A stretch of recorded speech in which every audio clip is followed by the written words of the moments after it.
நண்பர்கள் அனைவருக்கும் காலை பசுமை வணக்கம்ங்க. இப்போ நம்ம இயற்கை முறை விவசாயம் செஞ்சுட்டு இருக்கிறோம். ஒரு 15 ஆண்டு காலமாக இயற்கை விவசாயம் செஞ்சுட்டு வந்துட்டு இருக்கிறோம். விஜய சரவணன் இயற்கை விவசாயி அப்படிங்கிற யூடியூப் சேனலில் நீங்கள் பார்த்து தெரிஞ்சுக்கலாம். நம்ம ஒவ்வொரு பதிவும் என்னென்ன போடுறோம் அப்படிங்கிறத நீங்கள் முழுமையாக பார்த்து தெரிஞ்சுக்கலாம். நம்ம உண்மைத்தன்மையோடு தான் பயணிக்கிறோம்.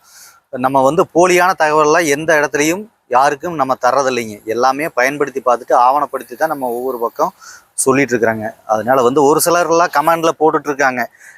அதெல்லாம் அது அவங்கவுங்களுக்கு தான் வெளிச்சுங்க. ஏன்னா நம்ம உண்மைத்தன்மையோட பயணிக்கிறோம். கமெண்ட்ல 1000 சொல்லலாங்க.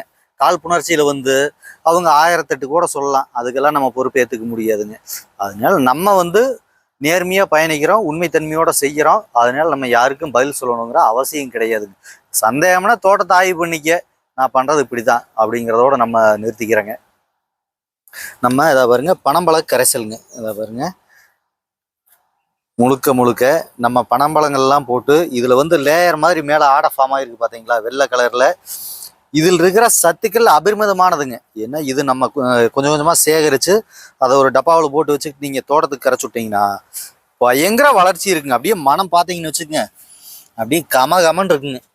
ஏன்னா இது யாரும் செய்யறது இல்லைங்க. இதெல்லாம் மெனக்கெட்டு செய்யறதுக்கு கஷ்டப்பட்டுக்கிட்டு எல்லாருமே விட்டுறாங்க.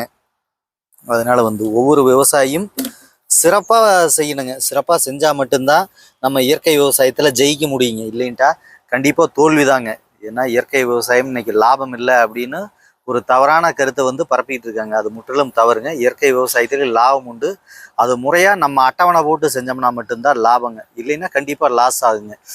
அனுபவம் இல்லாமல் தற்குறி விவசாயம் செய்கிறவங்களையெல்லாம் நம்ம பார்த்து அவங்களையெல்லாம் ஐடியா கேட்டு நம்ம செஞ்சோம்னா நட்டம்தாங்க. என்றைக்குமே அவங்கவுங்க செஞ்சு தான் கற்றுக்கணும்.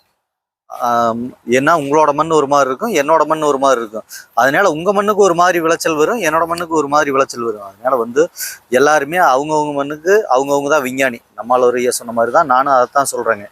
ஏன்னா உங்களோட இடத்துக்கு தகுந்த மாதிரி, அந்த பருவ சீதோஷ நிலைக்கு தகுந்த மாதிரி விளைச்சல் பயிரினுடைய வளர்ச்சி தரம் இதெல்லாம் மாறுபடுங்க.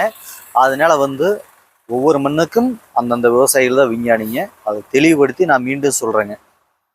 ஏன்னா ஒரு சிலர்லாம் நேற்று நான் போட்ட சாணப்பாசி கரைசல்ங்கிற அதுக்கு சைனோபாக்டீரியா அப்படிங்கிற அந்த மாற்று பெயர் இதுக்கு நான் ஒரு பதிவு போட்டதுக்கு நிறைய கமெண்ட்லாம் ஒரு சிலர் தற்கொலையெல்லாம் சொல்லிட்டு இருக்காங்க. அவங்களுக்கெல்லாம் நான் பதில் சொல்லணுங்கிற அவசியமே கிடையாதுங்க. எனக்கு குரு எவனுமே கிடையாது. அவன் என்கிட்ட எனக்கு ஏதோ ஒன்று பண்ணிவிடும் அப்படின்னு சொன்னான். அதனால நான் அவனை குருன்னு போட்டேன். அந்த வீடியோ எனக்கு குருவா இருந்தா நான் அவனை வீடியோவில் வச்சிருந்திருப்பேன். எனக்கு குருவே கிடையாது. அதனால அவனதுக்கு நான் முன்னிலைப்படுத்தணும். அதனாலதான் நான் அந்த வீடியோ டெலீட் பண்ணேன். எவன் வேணாலும் வரட்டும், அதை பத்தி அவனை எனக்கு கவலைப்படணுங்கிற அவசியம் கிடையாதுங்க. அப்படி உங்களுக்கு சந்தேகமா இருந்தா அவனை கூட்டிட்டு வா. அந்த குருன்னு சொல்றவன் சிசியும் எல்லாத்தையும் கூட்டிட்டு வாங்க. என்கிட்ட நேருக்கு நேர் விவாதத்துக்கு வரட்டும். வந்தா நான் பதில் சொல்ல தயாருங்க. அவன்லாம் என் முன்னாடி நிக்கிறதுக்கே தகுதி இல்லாதவன்.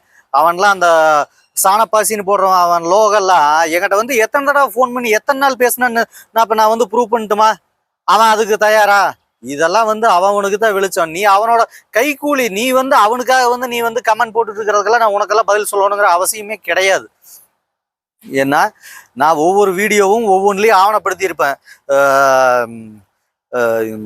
எலுமிச்சையில ஸ்ப்ரே பண்ணி அந்த மரக்காயெல்லாம் எந்த அளவுக்கு தெளிவாக இருக்குது அப்படிங்கிறத நம்ம எல்லாமே ஆவணப்படுத்தி தான் போட்டிருக்கிறோம். ஏன்னா அந்த தோட்ட உரிமையாளர் வச்சு அந்த சைஸு, காயோட தன்மை, தரம் இதெல்லாமே நம்ம ஆய்வு பண்ணிட்டு ஒவ்வொரு வீடியோவும் போட்டிருக்கோம். நம்ம ஃபேமஸ் ஆகணுங்கிறதுக்காகவெல்லாம் யூடியூப்ல இப்பவும் சொல்கிறேன், நான் எந்த வீடியோவும் போட கிடையாதுங்க.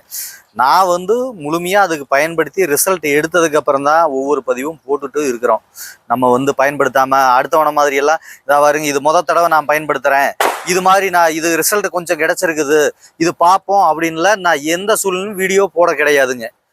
நம்ம ஒரு விவசாயின்னா, நம்ம இயற்கை விவசாயம் செய்கிறோம்னா அதை முழுமையாக ஒரு கிராப்புக்கு பயன்படுத்தணும். அதை பயன்படுத்தி பார்த்து அதனுடைய விளைச்சல், அதனுடைய தரம், அதனுடைய பயிரினுடைய வளர்ச்சி, வேரினுடைய தரம், தன்மை, இதை எல்லாம் ஆய்வு பண்ணிட்டு தான் வெளியில் நம்ம சொல்லணும். அது மாதிரி தான் நம்ம உண்மைத்தன்மையோட பயணிச்சுட்டு இருக்கிறோங்க. அதனால மற்ற ரோட்டில் போகிறவன் வர்றவனுக்கெல்லாம் நம்ம பதில் சொல்லணுங்கிற அவசியம் கிடையாது. நம்மளை தேடி நமக்கு இயற்கை விவசாயம் முழுமையாக நான் செய்கிறேன் அப்படின்னு ஆலோசனை கேட்குறவங்களுக்கு நம்ம ஃப்ரீ ஆலோசனை கொடுக்குறோம். யாருக்கிட்டையும் நம்ம ₹1 கூட பணம் வாங்குறது கிடையாது.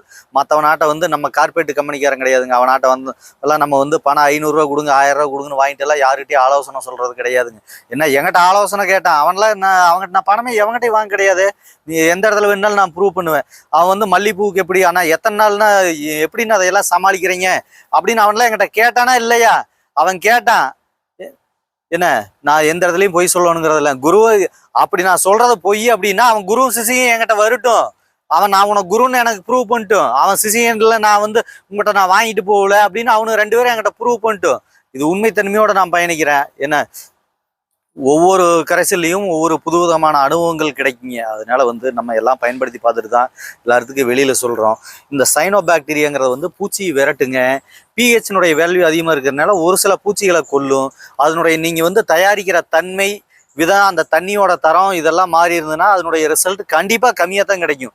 அது வந்து நான் ரிசல்ட் 100% கிடைக்கும்னு சொல்ல மாட்டேன். ஏன்னா போர் தண்ணிக்கு ஒரு மாதிரி இருக்கும், கிணத்து தண்ணிக்கு ஒரு மாதிரி இருக்கும், ஆத்து நீருக்கு ஒரு மாதிரி இருக்கும். தண்ணிக்கு தண்ணி அதனுடைய பிஹெச் வேல்யூ மாறுபடும், அதனுடைய கவுண்ட் குறையும். ஏன்னா குளோரின் தண்ணி பயன்படுத்தக்கூடாது. ஒரு சிலர் குளோரின் தண்ணி பயன்படுத்துறங்கிறாங்க.